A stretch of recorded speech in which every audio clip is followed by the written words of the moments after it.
آپ سب کو پتہ ہے میں نے الحمدللہ جن کے جینون کلیمز تھے ایکسپورٹرز کے، اس کو ہم نے 65 ارب روپے کیا تاکہ ان کی دل جوئی ہو.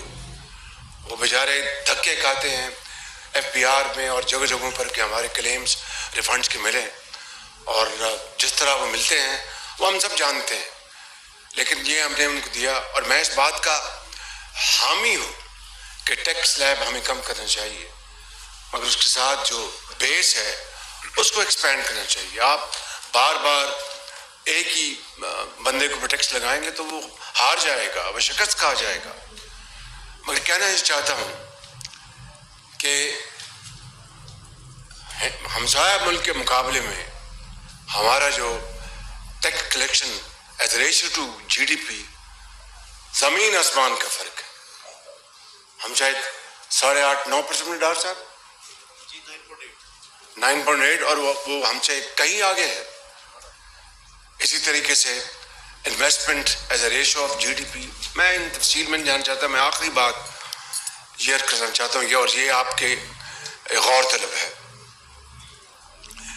جتنے بھی یہ نقصان جو کر رہے ہیں ادارے، بلا کے سال کے کئی 100 ارب روپیہ غریب آدمی کا ٹیکس کا پیسہ نہیں ادھار لے کے وہ لاسز دیے جا رہے ہیں. غریب آدمی کا ٹیکس جو محنت کرتا ہے وہ ٹیکس دیتا ہے، اس سے اگر خوشحالی بڑھتی ہے، روزگار ملتا ہے، ترقی ہوتی ہے، وہ تو اور معاملہ ہے. ہم وہ نقصانات جو ہیں وہ بھی ٹیکس اپنا قرضے لے کے وہ نقصانات ان کو پورا کر رہے ہیں. تو میں میاں صاحب کی خدمت میں بڑے ادب سے عرض کروں گا کہ کیا ہم نے اسی طریقے سے ہم نے یہ چلانے ادارے، یا ایک ہمارا ایک کانشیس اس کے مطابق ہمیں فیصلہ کرنا ہوگا.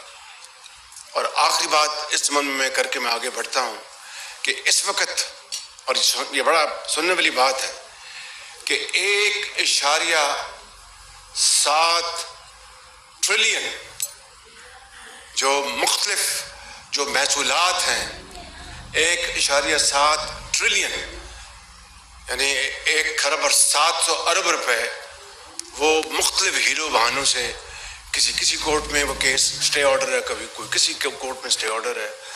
تو یہ مجموعی طور پر یہ ہماری حالت زار ہے کہ کلوژن ہے اور ایک ڈیڈیکیٹڈ ایک پوری طرح ویسٹڈ انٹرسٹ ہے، اور مل کر یہ ہماری جو جڑیں معاشی طور پر کھوکھلی کی جا رہی ہیں.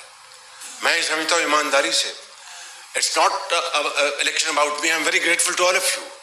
میں ایمانداری سے سمجھتا ہوں کہ یہ صدر پاکستان 2-3 دن میں پریزیڈنٹ انشاءاللہ منتخب ہوں گے. اٹس ناٹ اباؤٹ ہم، it's about Pakistan and every citizen of this country. تو میں سمجھتا ہوں کہ ہمیں مل کر ہمیں اس کشتی کو پار لگانا ہے، اور اگر لگ گئی تو قیامت تک لوگ آپ کو، ہم سب کو اچھے الفاظ میں یاد رکھیں گے. اور خدا نہ خواستہ یہ ناؤ جو ہے یہ اشکولے کھاتی رہی، اللہ نہ کرے تو تاریخ ہمیں معاف نہیں کرے گی، ہماری نسلوں کو معاف نہیں کرے گی. تو میں سمجھتا ہوں کہ آج یہ انتہائی قابل احترام اجتماع جو آج جس مقصد کے لیے جن کو میں نے دعوت دی، اور میں بہت شکر گزار ہوں کہ آپ تشریف لائے، یہ ووٹ کے لیے جو کیمپین ہے، یہ اس کا اصل جو ہدف یہی ہے کہ یہ ووٹ لے کر یہ محترم باقی جو امپورٹنٹ پوسٹ ہیں ان کو فل کر کے اس قوم کی حالت بدلنے کے لیے ہم جت جائیں. اور آج اب وقت چلا گیا، یہ میں بالکل آپ کو بلا خوف تردید کہہ سکتا ہوں کہ وقت چلا گیا کہ آپ کو ہمارے برادر ممالک جائیں گے تو کہیں گے اچھا جی لے لیں. Those times have gone. اب آپ کو ان کو باقاعدہ بینکبل فیزیبلٹی دینی پڑیں گی، ان کو آپ کو پرپوزل دینے پڑیں گی کہ جناب آئیں اور آ کے سرمایہ کاری جس کے لیے وہ بخوشی آئیں گے. کیا ہم اس کے لیے تیار ہیں؟ کیا ہم نے اس کے لیے تیاری کی ہے؟ Big question mark. تو میں ختاماً یہ عرض کرنا چاہتا ہوں کہ یہ وہ چیلنجز ہیں، اور اسی لیے ہم کو اللہ تعالیٰ نے ایک مرتبہ پھر منتخب کر کے یہاں پہنچایا ہے. اب میں کل ایک اپنے پیارے صوبے کے پی میں گیا تھا. اگر ان کو ان کا مینڈیٹ ملا ہے تو اس کا مطلب یہ نہیں کہ ہم ہاتھ کھینچ لیں.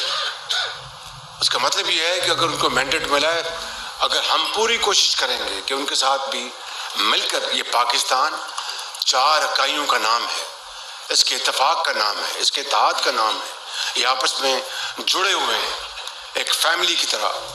تو ہمیں اپنی پوری کوشش کرنی ہے انشاءاللہ کہ ہم مل کر چلیں. اور اگر آج ایک روٹی ہے تو حصہ بقدر جصہ اس کو بانٹ کے کھائیں.